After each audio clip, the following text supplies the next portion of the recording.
আসসালামু আলাইকুম রহমতুল্লাহ। সুপ্রিয় দর্শক, গতকাল 14 আগস্ট গিয়েছে শহীদ আল্লামা দেলোয়ার হোসেন সাঈদীর তৃতীয় শাহাদাত বার্ষিকী।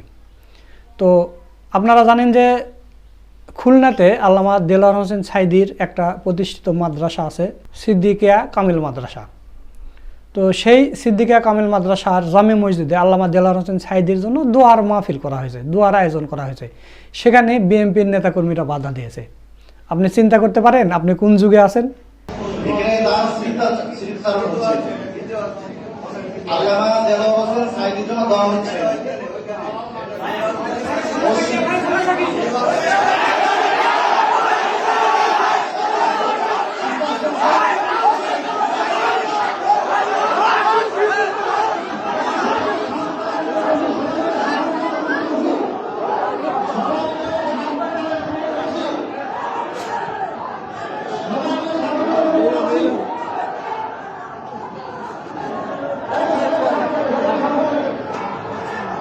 2023 সালে আল্লামা দেলোয়ার হোসেন সাঈদীর জানাজা করতে কিন্তু বাধা দিয়েছিল ওখানেই আওয়ামী লীগেরা তখন দিয়েছিল। এখন দোয়া মাহফিলে বাধা দিচ্ছে বিএনপিরা। মানে কি বলবেন, এদের জন্য আওয়ামী লীগ সরকার ভালো ছিল না, এই সুতিয়াদের জন্য। আজকে কিন্তু সারা বাংলাদেশে মসজিদে মসজিদে দোয়ার আয়োজন করা হয়েছে বিএনপির পক্ষ থেকে। আজকে 15 তারিখে আজকে যদি জামাতের লোকজন গিয়ে বাধা দেয়নি তখন কেমন লাগবে না? জামাতের লোকজন বাধা দিবে না, কারণ জামাতের লোক আপনাদের মতো এত নিকৃষ্ট নয় যে মোষে ঘাস খায় সেখানে গিয়ে আপনারা মোষ প্রতি 200 টাকা করে চাঁদা নেন।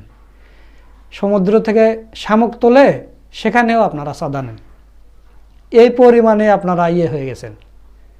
মানে একটা গরু ঘাস খাবে সেটারও আপনারা চাঁদা নেন, শামুক তুলবে সেটারও চাঁদা। শামুকের থেকে চাঁদা, চিন্তা করতে পারেন? এরা গোটা বিশ্বকে মানে এই চাঁদাবাজিকে গোটা বিশ্বকে পরিচিত করে দিয়েছে যে এরা কি পরিমাণ চাঁদাবাজি করে। সেই দলের লোক আপনারা। আল্লামা দেলোয়ার হোসেন সাঈদী তিনি নিজে যে মাদ্রাসা প্রতিষ্ঠা করেছে, সেই মাদ্রাসার জামে মসজিদে সাঈদীর নামে দোয়া মাহফিল হবে, সেখানে বিএনপির নেতার বাধা দিতে হবে? কি এমন পাওয়ারিং হয়ে গেছেন আপনারা? থাকেন এভাবে থাকেন। দেশের যে টালমাটাল অবস্থা, মনে হয় না 2 বছর ক্ষমতায় থাকতে পারবেন। আবার আর একটা গণঅভ্যুত্থান হবে, নাহলে দেশ ছেড়ে পালিয়ে যেতে হবে। তখন আবার আপনাদের ধোলাই শুরু হবে ওই আওয়ামী লীগের মতো। জনগণ আপনাদের ছাড়বে না। তো দর্শক, আল্লামা দেলোয়ার হোসেন সাঈদীর ঐতিহাসিক একটা ওয়াজের অডিও আপনাদের শোনাবো। তো চলুন আমরা অডিওটা শুনে আসি। এই পৃথিবীতে বাংলাদেশের সবচাইতে বড় দুশ্মন ভারত। সবচাইতে বড় দুশ্মন কে? আমরা ভারতকে দেখিয়ে দেব ইনশাআল্লাহ। জিহাদের প্রেরণা নিয়ে যদি প্রয়োজন হয় বাংলাদেশের যুদ্ধ যদি করা লাগে ভারতের সাথে, আর যুদ্ধ করা লাগবে, রাসূলুল্লাহর ওয়াদা। কার ওয়াদা?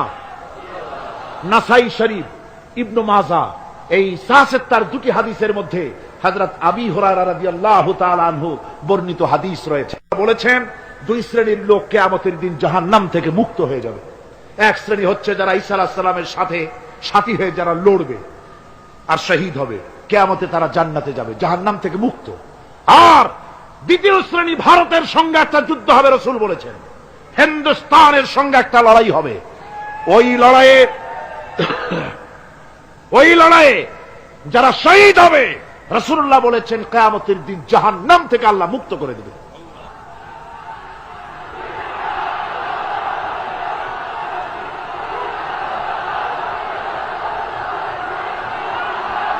আমার মুসলমান ভাইয়েরা,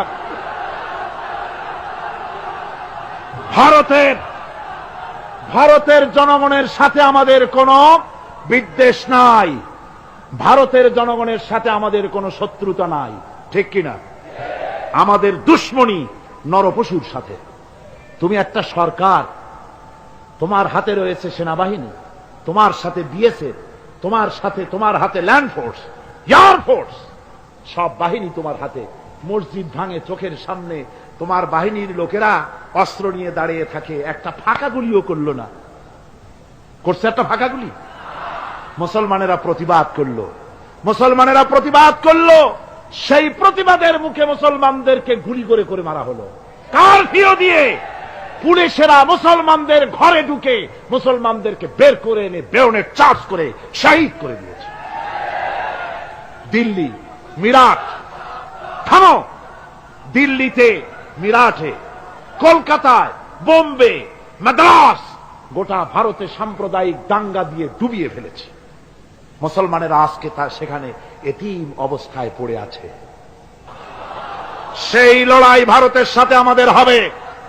ওই লড়াই যেদিন বাঁধবে, বাংলাদেশের সেনাবাহিনী, এয়ারফোর্স, ল্যান্ড ফোর্স, পুলিশ শুধু এরাই যুদ্ধ করবে না, বাংলাদেশের 12 কোটি তৌহিদি জনতা শহীদ তিতুমিরের বাস হাতে নিয়ে ভারতকে পিটিয়ে ঠান্ডা করবে ইনশাআল্লাহ।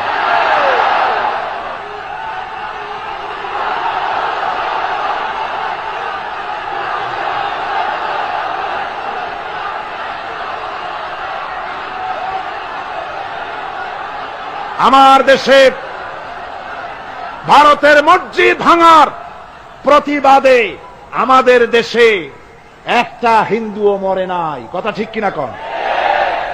কিন্তু ভারতে ভেঙেছে তারা বাবরি মসজিদ, আমার দেশের 15 জন মুসলমান পুলিশের গুলিতে নিহত হয়েছে। আমার দেশে হিন্দু মরে নাই। তোমরা আমার দেশে সেখানে আমার মুসলমান মেরেছ।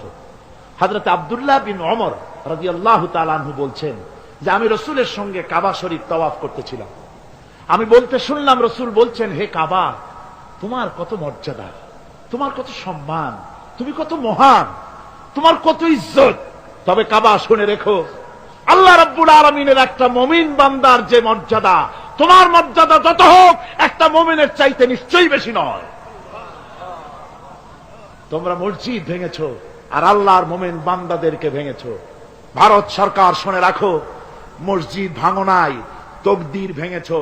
মসজিদ যেভাবে মসজিদের ইটগুলি টুকরা টুকরা হয়েছে, গোটা ভারত আজ হোক কাল হোক মসজিদের ইটের মতোই টুকরা টুকরা হয়ে যাবেই যাবে ইনশাআল্লাহ।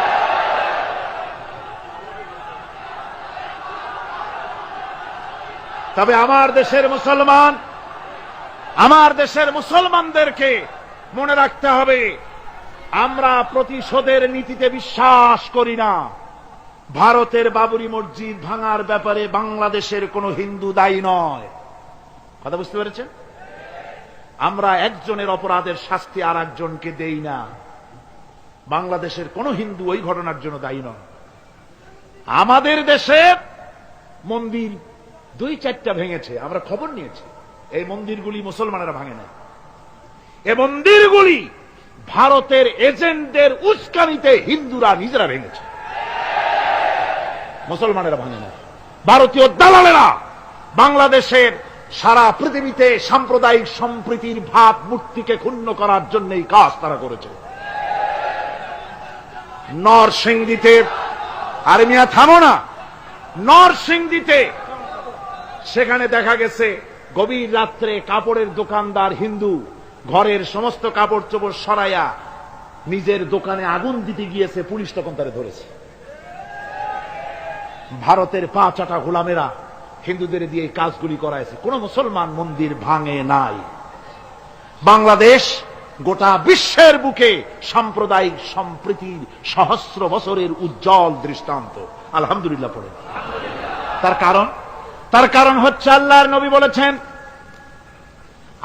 নবী বলেছেন সংখ্যালঘু মুসলিম এলাকায়, সংখ্যাগরিষ্ঠ মুসলিম এলাকায় সংখ্যালঘু অমুসলিম যারা, তারা হতেছে পবিত্র আমানত। ওই আমানতের কেউ যদি খেয়ানত করে, অর্থাৎ অমুসলিমদের পরে যদি কেউ অত্যাচার করে, তাহলে আমি নবী মুহাম্মদুর রাসূলুল্লাহ সাল্লাল্লাহু আলাইহি ওয়াসাল্লাম কিয়ামতের দিন আল্লাহর দরবারে মুসলমানদের বিরুদ্ধে মামলা দায়ের করব। এই জন্য আমরা সবচাইতে পরধর্ম সহিষ্ণু জাত। আমার ভাইয়েরা ভালো করে মনে রাখুন, ভারতের বাবরি মসজিদ সহ এখন তারা আরো অন্যান্য মসজিদও ভাঙ্গা শুরু করবে, প্ল্যান নিয়েছে, ভাঙতেছে। তাজমহলকেও তারা ভাঙবে, অন্যান্য মসজিদও ভাঙবার পরিকল্পনা নিয়েছে। ওরা যদি মসজিদ একটা একটা ভাঙতে ভাঙতে, আল্লাহ না করুন, সবগুলিও যদি ভাঙে, বাংলাদেশের একটা মন্দিরকে আমরা ভাঙতে দেব না। এর নাম ইসলাম। এর নাম কি? ভারতের সাম্প্রদায়িক দাঙ্গা বাঁধিয়ে মুসলমান একটা একটা করে করে সব মুসলমানও যদি তারা মেরে ফেলে দেয়, আল্লাহর কসম বাংলাদেশের একটা মুসলিমের গায়ে আমরা হাত দিতে দেব না। এর নাম ইসলাম। এর নাম কি? আপনারা যদি কখনো শোনেন যে কোন এলাকার কোন লোক মন্দির ভাঙতে যাচ্ছে অথবা হিন্দুর বাড়ি আক্রমণ করতে যাচ্ছে, সাথে সাথে তাকে ধরে থানায় সোপর্দ করবেন। রাজি আছেন? কারা রাজি? হাত উঁচু করে দেখান। আলহামদুলিল্লাহ, হাত নামান। এই সাম্প্রদায়িক সম্প্রীতি বাংলাদেশে অতীতে ছিল, এখনো থাকবে ইনশাআল্লাহ, ভবিষ্যতেও থাকবে ইনশাআল্লাহ। বলেন ইনশাআল্লাহ। আমাদের শত্রু, আমি বারবার বলছি, হিন্দুরা শত্রু নয়, শত্রু হচ্ছে ভারতীয় এজেন্ট যারা, ভারতের দালাল যারা, ওরা আমাদের দুশমন। ঠিক কিনা? তারা বাংলাদেশের স্বপ্ন এখানে বসে দেখে, পত্রপত্রিকার মাধ্যমে, টিভির মাধ্যমে হাজারো প্রচেষ্টা তারা চালিয়ে যাচ্ছে ইসলামের বিরুদ্ধে।